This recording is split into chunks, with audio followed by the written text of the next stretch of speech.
नमस्कार दोस्तों, आप सभी का स्वागत है हमारे यूट्यूब चैनल जेई पीसीएम पर। Myself Saini Verma from NIT Agartala. हम लोग डायरेक्शन कोसाइंस की प्रॉपर्टीज देखने जा रहे हैं।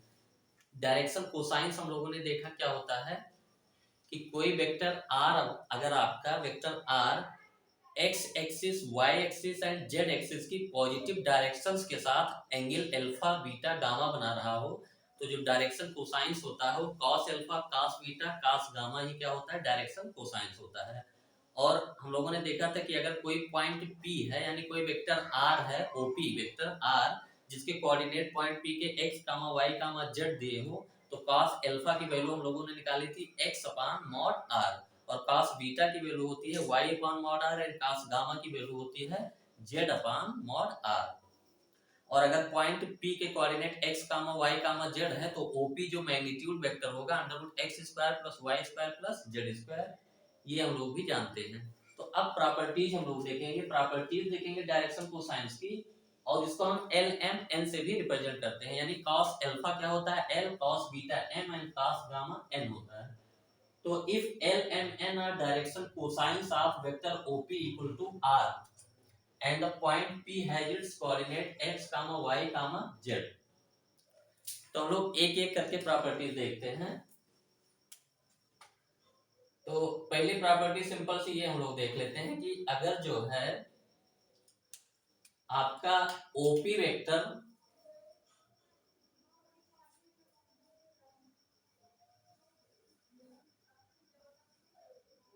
ये हम लोगों का वेक्टर आर हो गया, ये एक्स एक्सिस है, ये वाई एक्सिस है और ये जेड एक्सिस है। तो ओपी वेक्टर अगर positive direction of x axis के साथ एंगल अल्फा बना रहा है, ठीक है, तो ये एक्स एक्सिस हम लोग ऐसे बना लेते हैं, ये मान लेते हैं एक्स एक्सिस हो गया, और अपना जो है ये वेक्टर ओपी हो गया।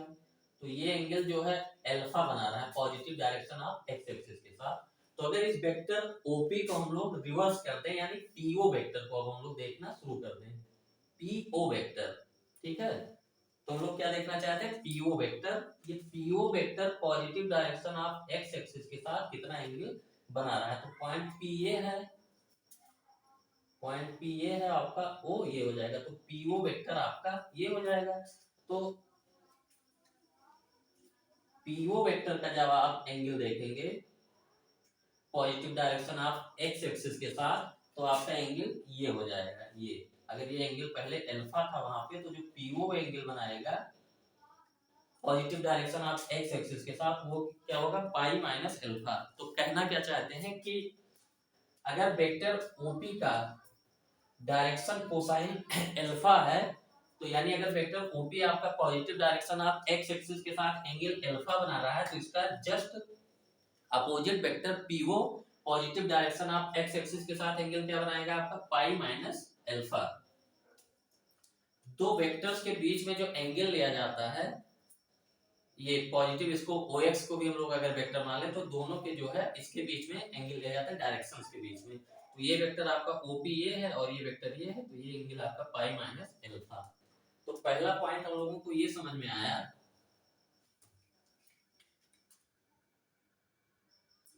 पहला पॉइंट ये कि OP का जो है हम लोग वेक्टर OP के अगर direction cosines cos alpha, cos beta, cos gamma होंगे, तो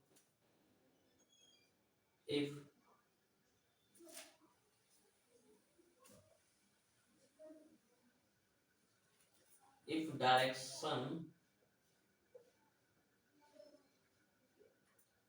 cosines of vector OP are cos alpha, cos beta and cos gamma, then the direction cosines of vector PO, यानी जो है जस्ट आपका OP वेक्टर का opposite ये होगा, cos pi minus alpha, cos pi minus beta and cos pi minus gamma. और हम लोग जानते हैं कि जो cos पाई माइनस अल्फा की वैल्यू होती है, ये तो अभी आपको हो सकता आता हो या ना आता, काश का जो ग्राफ होता है ये पाई बाई 2 होता है और ये वैल्यू होती है पाई। तो पाई माइनस अल्फा की जो वैल्यू होती है वो माइनस अल्फा की वैल्यू के बराबर होती है। तो ये क्या हो जाएगा, minus cos alpha minus cos beta and minus cos gamma. यानी अगर उसके direction cosines L M N है तो इसके डायरेक्शन कोसाइंस क्या हो जाएंगे, minus L M minus L minus M और माइनस एन। ये हमको पहला पॉइंट पता चला कि ओपी वेक्टर का अगर direction cosines cos alpha cos beta cos gamma है तो पीओ वेक्टर का डायरेक्शन कोसाइंस क्या होगा, minus cos alpha minus cos beta minus cos gamma, यानी minus L minus M minus N. ये आपका पहला पॉइंट हो गया। और ये सिंपल सी बात है, ये हमारा अगर x एक्सिस है और ये वेक्टर आपका OP है तो ये एंगल अगर अल्फा है तो अगर पूछा जाए कि ये कितना एंगल इससे बना रहा है तो ये एंगल सीधा सीधा दिख रहा है पाई माइनस अल्फा। ऐसे तीनों का हो जाएगा। जो बीटा वाला होगा वो पाई माइनस बीटा। तो ये आपका फर्स्ट पॉइंट हो गया।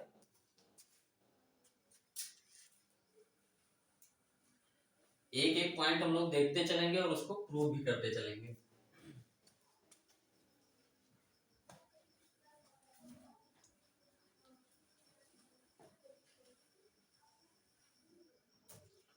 सेकेंड पॉइंट हम लोग देखते हैं कि हम लोग जानते हैं जो cos अल्फा यानी जो L होता है उसकी वैल्यू क्या होती है, x अपान ओपी वेक्टर r का मैग्नीट्यूड। L हम लोग नीचे लिखते हैं नहीं तो ये हो जाएगा एंगल में कंफ्यूजन हो जाएगा। तो x अपान वेक्टर r का मैग्नीट्यूड, और वेक्टर r का मैग्नीट्यूड हम जानते हैं x square plus Y square plus Z square, क्योंकि पॉइंट P के कोऑर्डिनेट आपके x y z दिए हैं। तो ये हम लोग जानते हैं कि जो OP वेक्टर होगा उसका magnitude under root x square plus Y square plus Z square. इसी हिसाब से हम लोग जानते हैं कि cos बीटा की जो वैल्यू होती है यानी m की वैल्यू होती है y अपान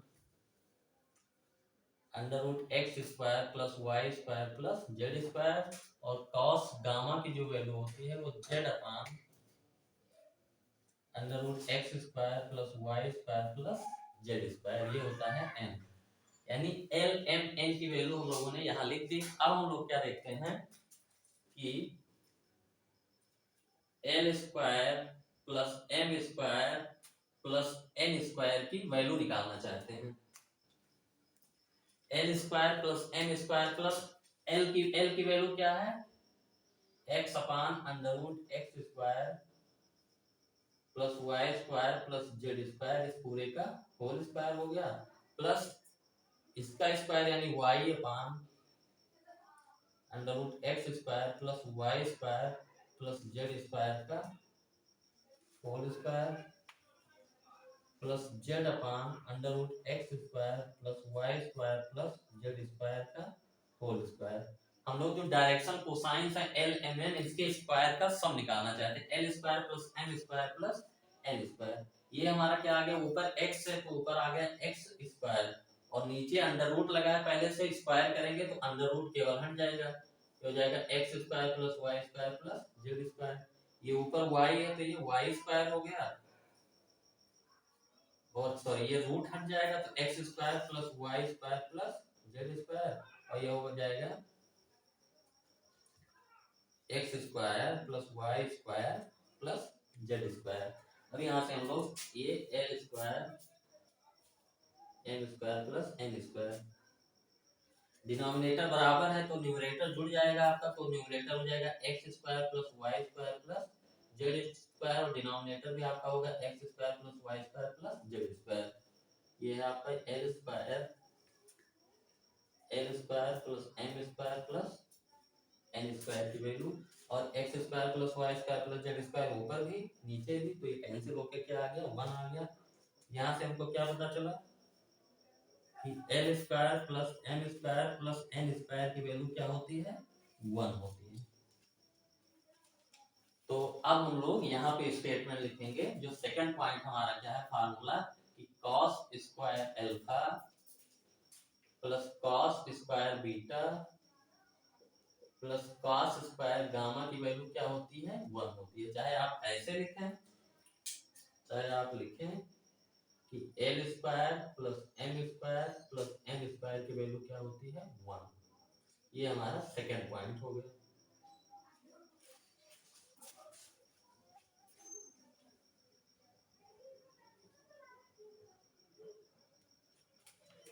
ये सिंपल सी प्रूविंग है, इसमें कुछ खास बात नहीं। कास alpha cos beta cos gamma की वैल्यू निकाल के स्क्वायर करके एड कर दिए, तो ये हमारा क्या हुआ सेकंड पॉइंट। अब इसके बाद हम लोग अगली प्रॉपर्टी देखते हैं।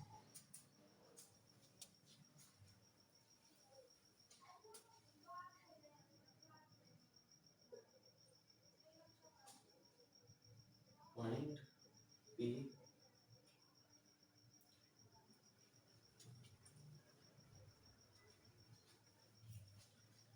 सेकेंड प्रॉपर्टी हम लोगों की आ गई कि L square plus M square plus N square की वैल्यू क्या होती है 1 होती है। अब हम लोग थर्ड प्रॉपर्टी देखने जा रहे हैं।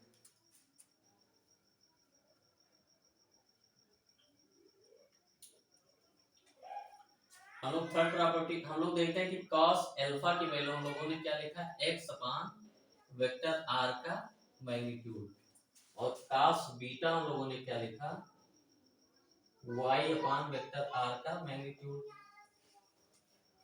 एंड cos गामा हम लोगों ने क्या लिखा z अपान वेक्टर r का मैग्नीट्यूड। अब अगर हमको डायरेक्शन कोसाइंस यानी एल एम एन क्या का एल एम एन, इसको आप ऐसे बोलते हैं cos अल्फा, यहां से हम ये लोग x की वैल्यू निकालें तो x इक्वल टू क्या होगा mod r cos alpha, y की वैल्यू क्या होगी मॉड r cos बीटा, और जो z की वैल्यू होगी वो मॉड r cos गामा। इसका मतलब क्या हो गया कि अगर किसी भी वेक्टर का डायरेक्शन कोसाइंस आपको पता है यानी एल एम एन की वैल्यू पता है, तो आप उसके x कोऑर्डिनेट y कोऑर्डिनेट और z कोऑर्डिनेट लिख सकते हैं। x इक्वल टू जो mod r cos alpha, y coordinate mod r cos beta. ये हम लोगों को समझना है कि इसका यूज क्या है, क्या ये कह रहा है। अब मान लेते हैं जैसे दिया है कि कोई वेक्टर है जिसका मैग्नीट्यूड जो है ये 10 यूनिट है, ठीक है। अब इसका x coordinate y coordinate z coordinate तो बहुत सारे z मिलके 10 बना सकते हैं, लेकिन अगर किसी पर्टिकुलर जो है वेक्टर का लिखा हो तो अगर इसका डायरेक्शन कोसाइंस पता हो हम लोगों का, तो हम लोग इसके x कोऑर्डिनेट y कोऑर्डिनेट और z कोऑर्डिनेट इसकी मदद से हम लोग लिख सकते हैं। तो इसको हम लोग इकट्ठा लिख लेते हैं कि x इक्वल टू मॉड और cos अल्फा, और y कोऑर्डिनेट होता है आपका मॉड r cos बीटा, और z कोऑर्डिनेट होता है मॉड r cos गामा। यानी अगर किसी वेक्टर r के डायरेक्शन कोसाइंस गिवन हैं तो हम लोग क्या कर सकते हैं उस वेक्टर r के x y z कोऑर्डिनेट लिख सकते हैं। इसका मतलब क्या हो गया कि if direction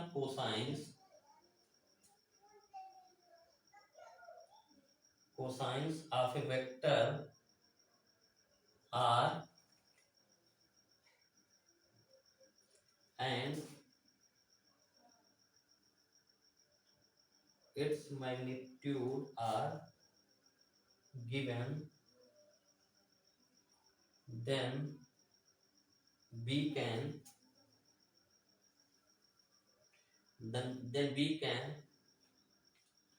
tell the coordinates of point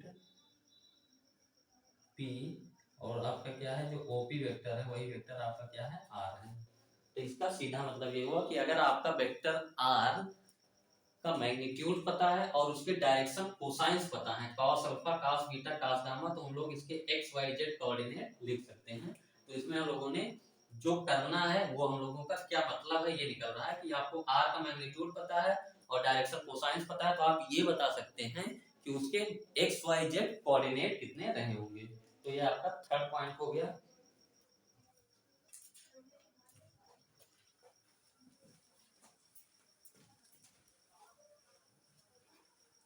simple simple point है आपके, ये जो है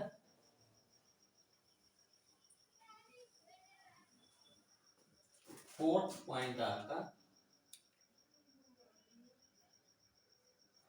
हम लोग जानते हैं कि जो एक्स कोऑर्डिनेट अभी हम लोगों ने लिखा, ये क्या लिखा हम लोगों ने, mod R into cos alpha.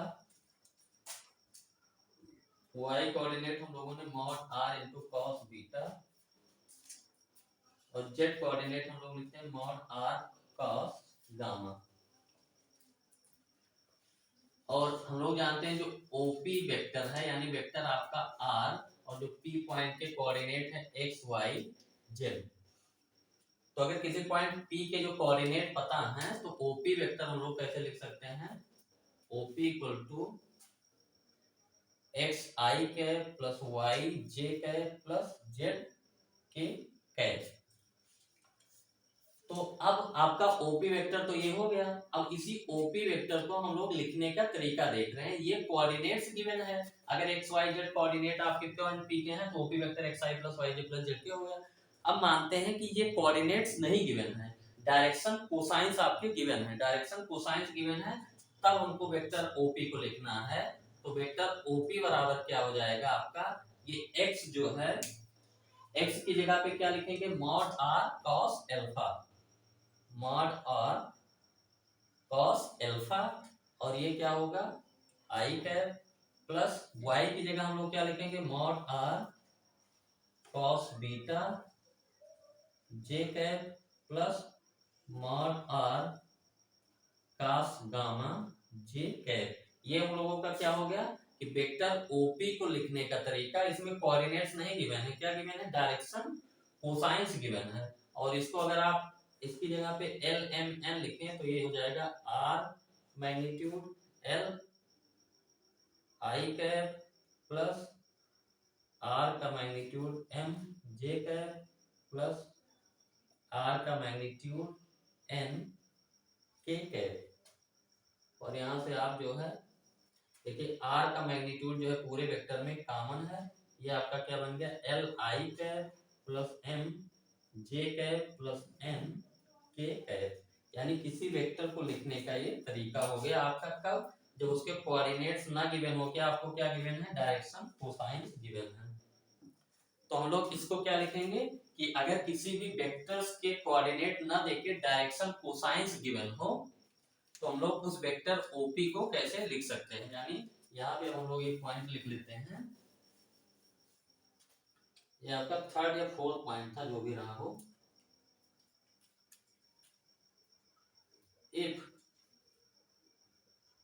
if direction cosines of a vector are, जो OP वेक्टर हम लोग कहते हैं, having coordinate, सॉरी यहाँ पे कोऑर्डिनेट तो आपका बात ही नहीं करी जाए, कोऑर्डिनेट नहीं given, direction cosines of a vector R OP is given as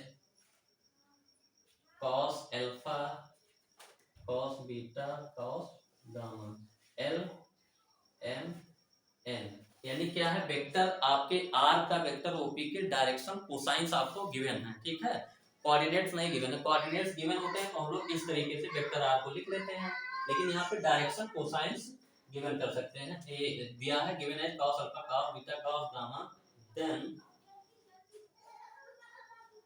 we can write vector OP as, और हम लोग क्या लिखेंगे, OP वेक्टर को हम लोगों ने कैसे लिखा अभी यहाँ पे जो फाइनल वाला हम लोग लिख देते हैं, ये वेक्टर R का मैग्नीट्यूड हो गया, और अंदर आपका क्या रहेगा, L इंटू आई कैप प्लस M इंटू जे कैप प्लस N इंटू के कैप, और आपके L M N क्या है, डायरेक्शन कोसाइंस है।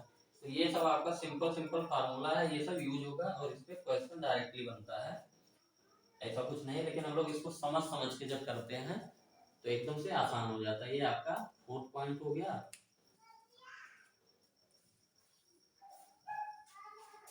अब एक पॉइंट हम लोग और देखते हैं, ये इसी से निकला है।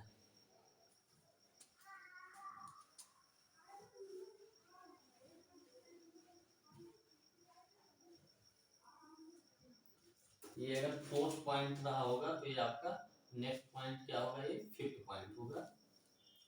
हम लोगों ने जो ओपी वेक्टर है, ओपी वेक्टर को अभी हम लोगों ने ऐसे लिख लिया कि ओपी वेक्टर क्या है, mod R L I plus M J cap plus N के कैप। अब हम लोग जानते हैं कि जो N square plus M square plus N square की वैल्यू जो है क्या होती है, 1 होती है। ये हम लोग इसको पहले ही इसके पॉइंट में देख चुके हैं, शायद पहला या दूसरा पॉइंट था, दूसरा पॉइंट। तो इस वेक्टर जो OP का मैग्नीट्यूड होगा वो क्या होगा, ये R मल्टीप्लाई है और इसका मैग्नीट्यूड निकालेंगे under root L square plus M square plus N square, इसकी वैल्यू 1 होगी। तो अगर हम लोग क्या करें,